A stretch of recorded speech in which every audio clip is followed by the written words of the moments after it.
and welcome to the Cook Memorial Public Library podcast, where we invite you to spend just a few minutes with the staff at Cook Library.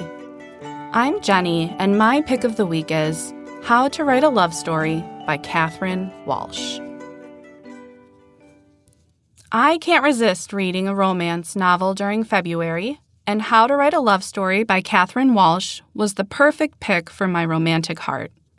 It's the literary equivalent of a rom-com movie night, funny, charming, and completely binge-worthy. With its release coming up in early March, definitely keep this one on your radar. It would make a great buddy read with your significant other or your best friend. Ever since I first discovered Catherine Walsh's books in 2022, she's been an auto-read author for me. Her wit, warmth, and gorgeous Irish settings never disappoint, and she delivers all of that and more in How to Write a Love Story.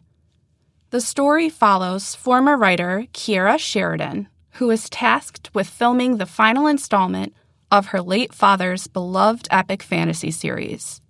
Think something with a Game of Thrones level fame.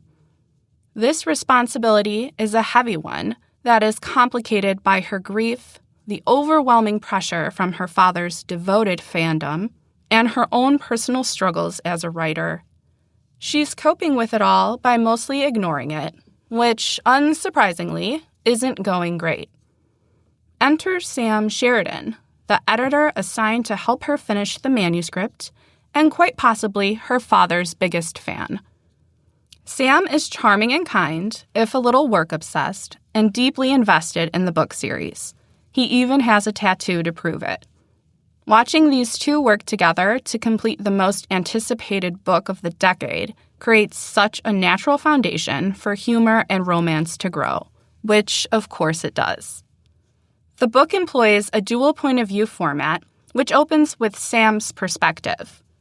Being introduced to the male main character first is something you don't often see in romance, and it grabbed my attention right away. After meeting both protagonists and getting a taste for their personalities, the dual POV format quickly became one of my favorite elements of the story. Moving back and forth between Sam and Ciara's perspectives added depth to their growing connection while keeping the emotional stakes at a safe and comfortable level. There is something to be said about not having to guess what the other character is thinking.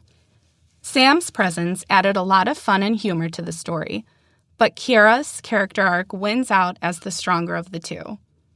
Watching her move through grief, step out of her father's shadow, and rediscover her confidence as not only a writer, but also as a person, adds real depth to the story. Walsh balances these heavier themes beautifully with moments of witty banter, dry humor, and quiet yearning. The characters, setting, and dialogue all shine here, making it an ideal read for fans of romance authors like Annabelle Monaghan and Cara Bastone. If you're like me and looking to add a little romance to your reading list this season, get your heart ready for How to Write a Love Story. Out in March, this is the perfect story to warm up with when winter finally begins to thaw into spring. If you'd like to check out How to Write a Love Story, head over to the library's website at www.cooklib.org and search the catalog to reserve a copy. We'd love to hear your thoughts on this podcast. If you would like to leave some feedback, send a message to us anytime at webmaster@cooklib.org. If you enjoy this podcast, please share it with others. One of the best things you can do to support us is take a moment to leave a rating on Apple Podcasts, Spotify, or your podcasting platform of choice. Those ratings really do help the show. We'll be back soon, but until then, keep reading, keep watching, and keep listening.